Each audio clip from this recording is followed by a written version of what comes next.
دچين أورميا هنگايو متسامة أجيچان جلما حواس أورمو الرتي فنطالي غرغراتي في غري موتما دان راوتما جرو هنگايو متگگفما إيمان حرمي أورمو هنگايو متدنگلا أمني أورمو هنگايو متجرينيا إسا گدان دبا أكما بكم أمني أورمو وغوتا ديرا موتما إثيوبياتين كان غبروما تران يوتهو موتموني دفا دبرا بيا إثيوبيا بولچا تران غبروما حواس أورمو وليف دبرسا دفن هاته مالي جارا أما كيس جرو كانت درغغو مكان إسا جوار محمد جدمو حواس أورمو كيسا دارتك غديبه كمولته يوته درغغون كن أكل كوفسا الدنيا تبارك ملما في قرآن أفر قبصو ددا فنچلا غبرما كرانا غياتين چمسي جلقبودان حواس أورمو أنچيسي موتورا قبصو حواس أورمو تهجرا سانا قفو سونتان درغغون كن حقان سكيرو ولي غلاتا هودان قبصو ددا غبرما فنچلا ولراهن چني كان فني ساتورا يوتو هنگا گويا أراتي چيمي اتفوفا جرا سانا بودا كيرون أورمو إيغا هنگانا چيما أرغتي بركو ملما في قرآن أفر كيسا قبصو فنچلا ددا غبرما ولراهن چني غگي سودان أكلا كوفسا الدنيا تباركو ملما في قرآن سديت موتما غبرون فتا وياني في سودان نما دالوتا سبان أورمو ته برايم مينستر إثيوبيا تودان أكمودمو غدامي جرا yeroo kanatti hawaasni Oromoo gabrummaa waggaa 150 ol nurra ture arda ofirraa kuffifnee jirra jechuudhaan bara 2018 kan hamilee horatan yoo ta'u garuu waggaa lama boodan bara 2020 ilma abbaa gadaa kan ta'e Abiyyi Ahmad akka Oromoo fi sabaa fi sablammoonni abdiidhaan eegaa turan osoo hin tahin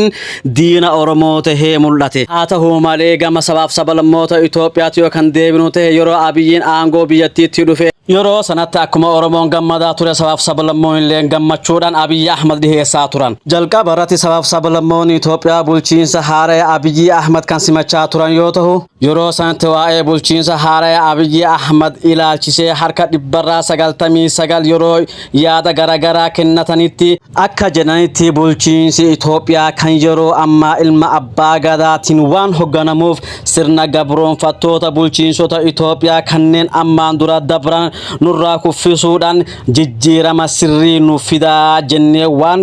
yaannuu fi gammachuudhaan simachuu dandeenye jechuudhaan yeroo sanatti deeggarsa bulchiinsa Abiyyi Ahmadiif qaban mirkaneessanii jiran gama biraatiin hawaasni Oromoo bulchiinsa ilma abbaa gadaa jalatti miidhamuun isaanii hanga ammaatti liqimsamuu fi hin dandeenye walumaa galatti yeroo ammaa kanatti hawaasa Oromoo irratti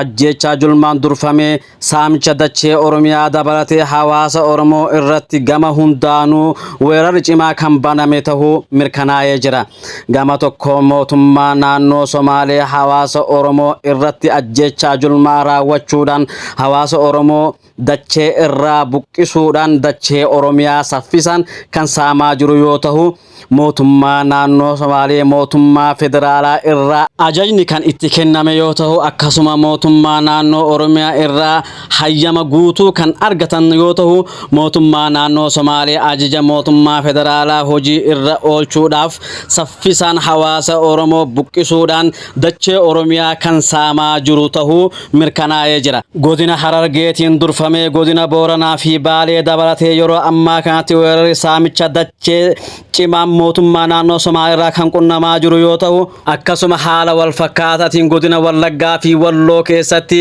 weerarri cimaa mootummaa naannoo Amaaraatii fi Finxaaliyyii garagaraatiin kan gaggeeffamaa jiru ta'uu mirkanaa'ee jira haaluma kanaan godina Wallaggaa keessatti murnoonni mootummaa maqaa faannoo jedhu moggaafachuudhaan haala suukkanneessaatiin hawaasa Oromoo irratti ajjeechaa julmaa fi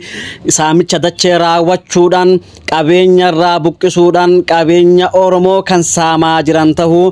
oduuleen ragaa qabatamoota mirkaneessanii jiran akkuma barame waggoota 36 dabran weerara dachee babal'ifannaa hawaasa Oromoo irratti gaggeeffamuudhaan daangaa Oromiyaa kan saamaa turan yoo ta'u hanga guyyaa har'aatti saamichi dachee Oromiyaa cimee kan itti fufaa jiru ta'uu maddeen ragaalee qabatamoo ta'an mirkaneessanii jiran gama biraatiin mootummaa naannoo Somaaleetiin durfamee mootummaa naannoo Amaaraa fi mootummaa naannoo Anfaar dabalatee karaa adda addaatiin dachee Oromiyaa irratti kan duulaa turan yoo ta'u akkuma barame mootummaan federaalaa mootummoota naannoo keessan hawaasa Oromoo irratti duuluudhaan hanga yeroo ammaa kanatti dachee Oromiyaa kan saamsisaa jiru ta'uu mirkanaa'ee jira. Bulchiinsi mootummaa Itoophiyaa kan yeroo ammaa kana maqaa ilma abbaa gadaatiin kan jiru yoo ta'u yeroo ammaa kanatti hawaasa Oromoo irratti miidhamni cimaa gaggeeffamuun saamichi dachee Oromiyaa akkasuma cimee itti fufuun akkasumas hawaasa Oromoo ajjeesuun julmaan maaltu fiduu danda'e kan jedhu hawaasa Oromoo guututti gaafii uume. Sana qofa osoo hin taane sablammoonni Itoophiyaa hundinuyyuu gaafii cimaa kan itti uumee jirudha. Mootummaan federaalaa kun yaada akkamii akka qabu hawaasa Oromoo maaliif akka miidhaa jiru namaaf hin galle. Bulchiinsi mootummaa Itoophiyaa kan duraaniitiif kan yeroo ammaa hawaasa Oromoo biratti garaagarummaa guddaa kan qabu yoo ta'u kan duraanii maqaa diina Oromootiin kan biyya bulchaa turan yoo ta'u garuu kan ammaa ammoo maqaa ilma abbaa gadaatiin Itoophiyaan waan bulaa jirtuu fi haalli kun akkamitti ta'uu danda'e kan jedhu nama hundatti gaafii uume. Mootummaan federaalaa yaada akkamii akka qabu kaayyoon isaa kaayyoo akkamii akka ta'e hawaasa Oromootiif maal akka yaada qabu namaaf galuu hin dandeenye. Hawaasni Oromoo dubbii wallaalee waan jedhu wallaalee yeroo ammaa kanatti dubbachuudhaaf mootummaa maqaa abbaa ilma gadaatiin waan bulaa jiruu fi akkasi dubbatu wallaalee callisee taa'ee wallaalaa jira. Kabajamtoota hordoftoota YouTube channaalii keenyaa hanga dhumaatti nu wajjin turuu keessaniif galatoomaa isiniin jenna. Akkasumas like, share, subscribe godhuudhaan nu cinaa dhaabbadhaa. Sagantichi keenya yoo kan isinitti tolu ta'e share waliif godhaa nu cinaa dhaabbadhaa isiniin jenna. Nagaa nu turaa hagan sagantaa biraatiin wal dachaa nuti.